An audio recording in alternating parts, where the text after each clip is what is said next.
मित्रों, आप सभी का हमारे चैनल पर बहुत बहुत स्वागत है। मित्रों, एक बार माता पार्वती ने भगवान शिव से पूछा, हे प्रभु, माता पिता का ऐसा कौन सा कर्ज है जो मनुष्य मरते दम तक चुका नहीं सकता।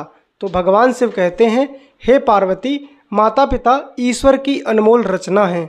मैं तुम्हें तुम्हारे प्रश्न का उत्तर एक कथा के माध्यम से देता हूँ, इसलिए मैं जब तक तुम्हें यह कथा सुनाऊँ तब तक तुम इसे बड़े ही ध्यान से सुनना। यदि तुमने इस कथा को पूरा और मन से सुन लिया तो तुम्हें तुम्हारे प्रश्न का उत्तर मिल जाएगा और तुम्हारा मन पूरी तरह से संतुष्ट हो जाएगा। तो दोस्तों, कहानी शुरू करने से पहले मेरा आप सभी से हाथ जोड़कर निवेदन है कि आगे बढ़ने से पहले हमारे चैनल को सब्सक्राइब करके बेल आइकन अवश्य दबा लें, जिससे हमारी हर वीडियो का नोटिफिकेशन सबसे पहले आप सभी तक पहुंच सके। तो आइए कहानी को शुरू करते हैं। भगवान शिव कहते हैं, हे पार्वती, किसी सागर के किनारे किसी गांव में नारायण नाम का एक व्यक्ति रहता था और उसकी पत्नी बहुत ही सुशील और चरित्रवान थी। उसके 3 पुत्र थे। घर में सुख संपदा की कोई भी कमी नहीं थी, पर उसके पुत्र बहुत ही आलसी और कामचोर थे। वो कोई कार्य करना नहीं चाहते थे। वहीं नारायण को इसी बात की चिंता हमेशा सताए रहती थी। एक दिन नारायण ने मन में सोचा कि अब मैं बूढ़ा हो चुका हूँ और इन बच्चों की माँ भी बूढ़ी हो रही है। अब मुझे पुत्रों का विवाह कर देना चाहिए। यदि घर में बहुएं आ जाएंगी तो शायद हमारी सेवा होगी। साथ ही ब्याह होने पर हो सकता है कि इन बच्चों पर जिम्मेदारी आ जाए तो इनमें सुधार आ जाए और ये सभी काम करने लगें। फिर भगवान शिव कहते हैं, हे पार्वती, ऐसा विचार करके नारायण ने अपने 3 बेटों का विवाह कर दिया। अब वह अपने बेटों से परेशान तो था ही और ऊपर से उनकी 3 बहुएं भी झगड़ालू और कामचोर निकली। ना तो वे घर की सफाई करती और ना ही उनका मन भोजन बनाने में लगता था। उनका मन बस केवल सजने और संवरने में लगा रहता था। अच्छे अच्छे कपड़े और अच्छे अच्छे आभूषणों को पहनना, बालों में गजरा इत्यादि लगाना और पैसों को फिजूल खर्च करना उनकी आदत थी। नारायण यह सब देखकर बहुत ही चिंतित रहता था और इसी चिंता में वो धीरे धीरे बीमार रहने लगा। जब तक उसे खांसी आती तब तक वह घर के बाहर बैठा खांसता रहता था। इस प्रकार समय धीरे धीरे गुजरता चला गया। फिर एक दिन 3 बहुएं एकत्रित होती हैं और अपने अपने पतियों से कहने लगती हैं कि इन बूढ़े माँ बाप को घर से बाहर ले जाओ। ये रात भर खांसते हैं जिसकी वजह से हमें नींद नहीं आती। या तो इन्हें घर से निकालो, नहीं तो हम मायके जा रहे हैं। तब भगवान शिव कहते हैं, हे पार्वती, इस प्रकार नारायण के 3 बेटे अपनी पत्नियों के कहने में आ गए। उन्होंने अपने माता पिता को गांव से दूर एक सुनसान मंदिर में पहुंचा दिया। अब घर में जिसके जो जी में आता वही करता था। नारायण के 3 बेटों की देखा देखी में गांव के और लोग भी अब यही करने लगे। धीरे धीरे गांव के सभी नौजवानों ने अपने बूढ़े माँ बाप को मंदिर में पहुंचा दिया। एक समय ऐसा आ गया कि धीरे धीरे गांव में छोटे बच्चे और कुछ नवयुवक और कुछ नवयुवतियां ही रह गए। कोई भी बूढ़ा शेष नहीं बचा। जो भी बड़े थे वो भी बड़ा कहलाने को तैयार नहीं थे। अब तो गांव में नाना नानी और दादा दादी कहलाने वाला कोई नहीं रहा। भगवान शिव कहते हैं, हे पार्वती, कुछ ही दिन बीते थे। एक दिन सागर में भयंकर तूफान आ गया। उस तूफान की लहरें गांव तक आ गईं। गांव में कोई बड़ा नहीं बचा था जो बाढ़ से बचने के उपाय बताता। सबका बहुत नुकसान हुआ। चारों ओर प्रलय मच गई। लोग दाने दाने को तरसने लगे। बच्चों को अलग अलग तरह के चर्म रोग हो गए। गांव के नवयुवकों को उन जड़ी बूटियों का पता नहीं था जिनका लेप ऐसी अवस्था में शरीर पर लगाया जाता था जिससे रोग ठीक हो जाता। वहीं गांव में जब इतनी बड़ी तबाही हो गई तो इधर घर में खाने को कुछ न होने के कारण नारायण के घर की बहुएं रात दिन एक दूसरे से ही लड़ती रहती और घर में रोज लड़ाई झगड़े से तंग आकर नारायण के 3 लड़कों ने विदेश में जाकर धन कमाने की योजना बनाई। तब भगवान शिव कहते हैं, हे पार्वती, इस प्रकार 3 भाई 3 अलग अलग दिशाओं में गए। 6 महीने बीत जाने के बाद में अच्छी कमाई करके वो अपने घर की ओर लौटे तो रास्ते में एक गांव पड़ा। वहां के लोग खूब प्रसन्न दिखाई पड़ रहे थे। बूढ़े बच्चे सब एक साथ एक दूसरे का हाथ पकड़कर खेल रहे थे। प्रत्येक घर से स्वादिष्ट भोजन की सुगंध आ रही थी। दैव योग से उसी गांव के बाहर तीनों भाई एक दूसरे से आकर मिल गए और एक दूसरे को देखकर बहुत ही प्रसन्न हुए। नारायण के तीनों पुत्रों ने अपने अपने अनुभव और 6 महीने के समय के बारे में एक दूसरे को बताया। तब उन्हें लगा कि कमाया हुआ धन बहुत ही कम है, क्योंकि उनकी पत्नियां इतनी खर्चीली हैं तो केवल आभूषणों और कपड़ों में ही खर्च कर देंगी, तो हम सभी खेती बाड़ी का काम कैसे करेंगे। फिर तो नारायण के तीनों बेटों ने निश्चय किया कि उन्हें अभी और धन कमाना चाहिए। तभी उन्हें याद आया कि वह अपने कमाए हुए इस धन का करेंगे क्या। इसे साथ ले जाने से तो ठीक नहीं रहेगा, वहाँ पर खतरा है, क्योंकि वहाँ काम करेंगे या धन की रक्षा करेंगे। धन साथ में रहेगा तो उसकी सुरक्षा नहीं हो पाएगी। इतने में ही नारायण के तीनों बेटे क्या देखते हैं कि थोड़ी दूरी पर एक कुएं के पास में 3 स्त्रियां पानी भर रही हैं। उन्हें देख कर के लगता था वो किसी सम्मानित और समृद्ध परिवार की हैं। तब नारायण के तीनों बेटों ने सोचा कि इनसे पूछें क्या वह हमारा धन कुछ दिनों के लिए अपने घर पर रख लेंगी। अतः वो तीनों ऐसा सोचकर उन तीनों स्त्रियों के पास गए और कहने लगे, बहन, हम आपको जानते तो नहीं हैं, क्योंकि हम परदेसी हैं, लेकिन हमारे पास में धन है। क्या आप उसे अमानत के तौर पर कुछ दिनों के लिए अपने पास रख लेंगी? हम तीनों 6 महीने के बाद में जब वापस आएंगे तो अपना धन आपसे ले लेंगे। तो भगवान शिव कहते हैं, हे पार्वती। फिर तो नारायण के तीनों बेटों की बात को सुनने के बाद पहली स्त्री कहने लगी, हाँ भाई, मैं तुम्हारा धन रख लूँगी। मेरा नाम क्षमा है। अभी तो हम कुएं पर हैं, हम आपका धन अवश्य सुरक्षित रख लेंगे। बस शर्त हमारी इतनी है कि आप अपनी अमानत वहाँ पर लेने आना जहाँ पर हम मिलेंगे तुमको, और जिसके पेट में दांत हो। वही दूसरी स्त्री दूसरे भाई से कहने लगी, भाई, मेरा नाम दया है। मैं आपकी अमानत रख तो लूँगी, लेकिन आप अपनी अमानत वहाँ पर लेने आना जिसके पेट में पानी हो।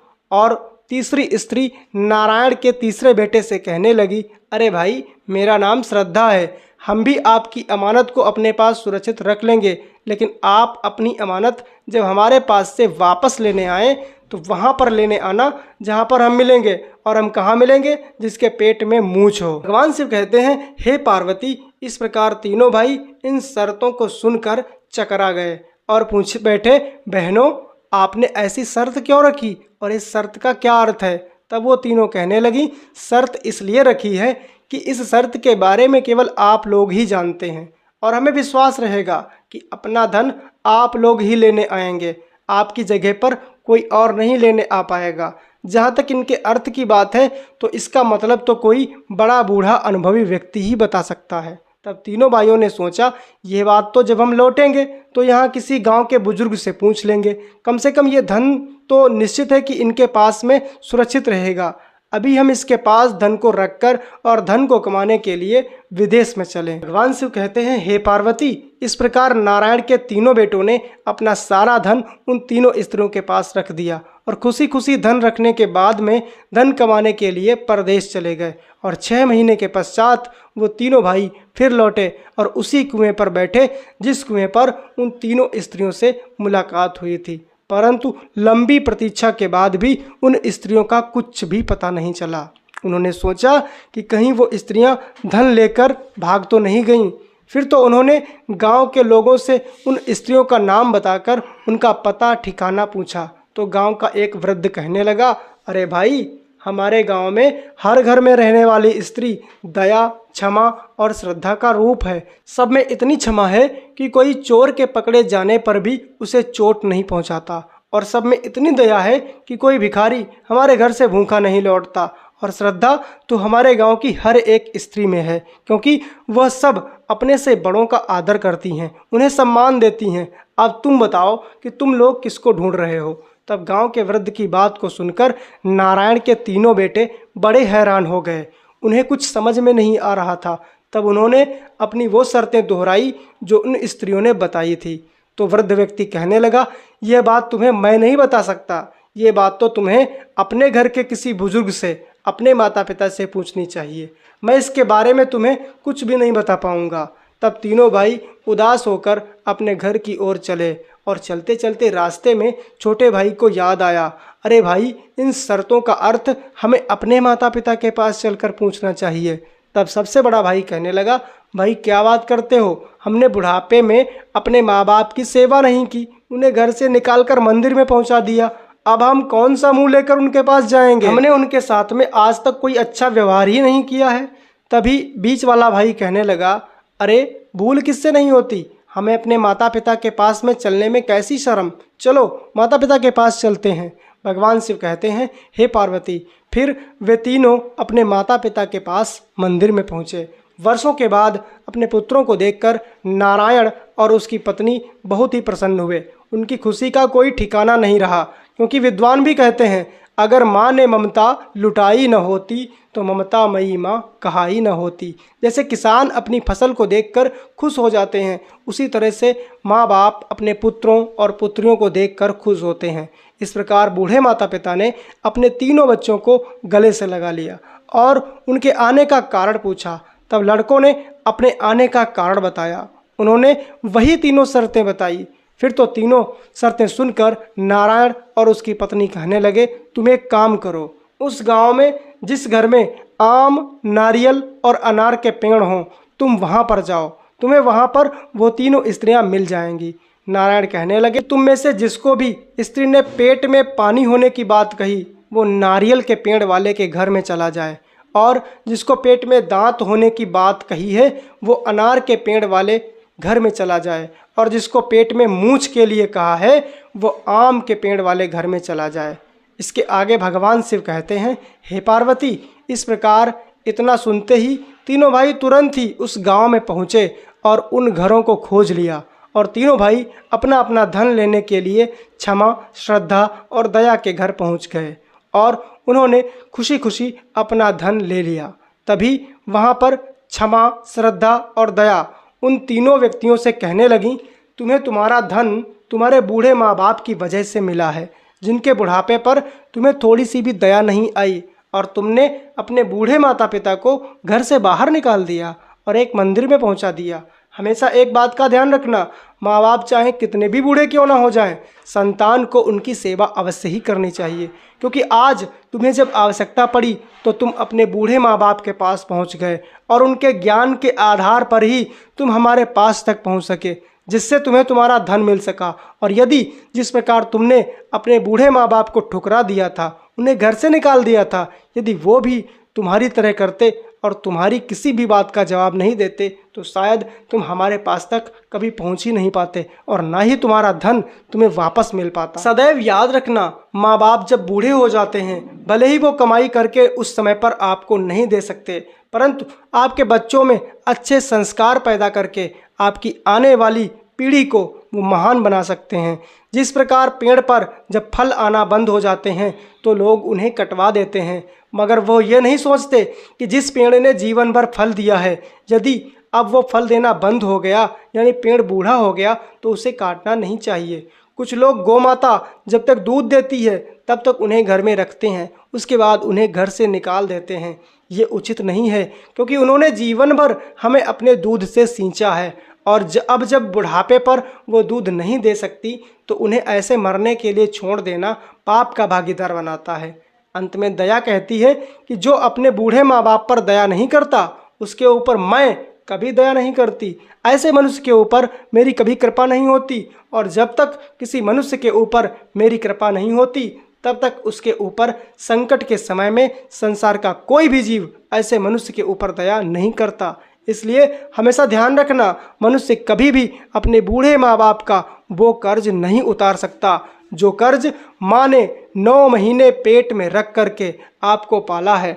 असहनीय कष्ट उन्होंने सहा है, स्वयं गीले में सोकर तुम्हें सूखे में सुलाया है, तुम्हें हर पल सुख देने के लिए मेहनत मजदूरी की है, और तुम्हें शिक्षित बनाया है। क्योंकि हर माँ बाप का एक स्वप्न होता है कि उनकी संतान बुढ़ापे में उनकी सेवा करे, और यदि वही संतान बड़े होकर अपने बूढ़े माँ बाप को घर से बाहर निकाल दे, तो ऐसी संतान को संसार में सुख भोगने का कोई अधिकार नहीं होता। ऐसे मनुष्य जो अपने बूढ़े माँ बाप को दुखी रखते हैं, उन्हें घर से निकाल देते हैं, उनको परेशान करते हैं, वो एक जन्म तो क्या 100 जन्मों तक दुखी रहते हैं। इसीलिए ध्यान रखना, यदि मनुष्य को अपने जीवन में सुख भोगना है तो उसको ये 9 चीज़ें कभी भी नहीं भूलनी चाहिए। जो मनुष्य इन 9 चीज़ों को कभी भी नहीं भूलता, उसके जीवन में सभी सुखों की प्राप्ति होती है, जीवन में किसी भी प्रकार का कोई कष्ट नहीं होता। ऐसा मनुष्य राजसी सुख भोगता है। तब दया रूपी स्त्री की बात सुनकर नारायण के तीनों बेटे कहने लगे, माता हमें ये बताओ कि वो 9 चीज़ें कौन सी हैं जो हमेशा हमें याद रखनी चाहिए, कभी उनको भूलना नहीं चाहिए, जिनको याद रखने से जीवन भर सुख की प्राप्ति होती है। तो दया कहने लगी, मैं तुम्हें उन 9 चीज़ों के बारे में बताती हूँ। नंबर 1, हमें माता पिता का प्यार, उनकी सेवा, उनका त्याग, उनके द्वारा मिला संस्कार, उनके द्वारा दी गई शिक्षा को कभी नहीं भूलना चाहिए, क्योंकि हमारा अस्तित्व उन्हीं से है। नंबर 2, अपने तथा पराये गुरुजनों का सम्मान करना चाहिए। नंबर 3, हमें प्रकृति का दुलार कभी भी नहीं भूलना चाहिए, क्योंकि जन्म से लेकर मृत्यु तक हमें प्रकृति की आवश्यकता रहती है, और यदि मनुष्य प्रकृति की रक्षा नहीं करता तो उसको प्रदूषण का सामना करना पड़ता है। नंबर 4, किसी के द्वारा किए गए उपकार को कभी भी नहीं भूलना चाहिए। जब कोई हम पर किसी तरह का उपकार करता है तो हमें उस उपकार का बदला जितना संभव हो चुकाने का प्रयास करना चाहिए। हमें अपने जीवन के लक्ष्य के साथ साथ धरती पर आने का उद्देश्य भी नहीं भूलना चाहिए। नंबर 7, माता पिता, परिवार, समाज, देश और दुनिया के प्रति हमारे कुछ कर्तव्य हैं, उन्हें कभी भी नहीं भूलना चाहिए। नंबर 8, पशु पक्षियों के बिना दुनिया सूनी और नीरस है, इनकी उपस्थिति से संसार बहुत ही सुंदर लगता है, अतः इनके प्रति भी हमारा कुछ दायित्व है, हमें उसे निभाना नहीं भूलना चाहिए। नंबर 9, किसी का भी कोई सामान या कोई धन लेने के बाद में अवश्य ही लौटाना चाहिए, उसे धन को लौटाना कभी भी नहीं भूलना चाहिए। तब अंत में क्षमा ने कहा कि मृत्यु एक ऐसी सच्चाई है जिससे कोई नहीं बच सकता, इस सच्चाई को कभी भी नहीं भूलना चाहिए, इससे हम गलत कार्यों से बचे रहेंगे। मित्रों, इस प्रकार कहानी सुनने के बाद माता पार्वती कहती हैं, हे प्रभु, वास्तव में एक माता का ऐसा कर्ज कोई भी पुत्र या पुत्री कभी नहीं उतार सकते, परंतु हाँ, वे अपने माता पिता की सेवा करके उनका आशीर्वाद पा सकते हैं। इसलिए प्रत्येक व्यक्ति को अपने माता पिता का सम्मान और सेवा करनी चाहिए। मित्रों, ये कथा आपको कैसी लगी कमेंट करके ज़रूर बताएं, हमें अच्छा लगेगा। और कमेंट में हर हर महादेव लिखना ना भूलें। हर हर महादेव, जय माँ पार्वती।